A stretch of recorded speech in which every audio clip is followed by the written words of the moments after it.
Now, St. Elizabeth, the Technical High, will fancy their chances of retaining the Issa Grace Headley Cup after finishing the penultimate day with a 58-run first innings lead on another rain-affected day in the final against Manchester High on the school's ground in Mandeville. Manchester High could only add 7 to their overnight at 97 for 6 to be dismissed for 104 in 41 overs. Captain Pajay Nelson top scoring with 48, while Cavell Bailey added 19.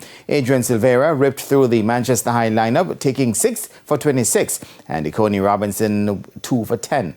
In reply, Steths' captain Tariq Bryan worked his way to 92 to lead his team to 162 for 2 before rain halted play. Humaro Reed added 34.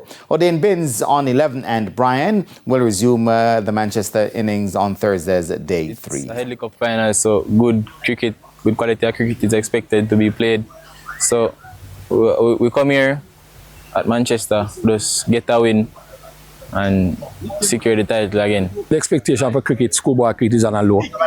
I hope this Headley Cup finals can bring back some sort of interest in schoolboy cricket, because I think we are on a not a so good note at schoolboy cricket, but we hope we can pick up ourselves and move forward.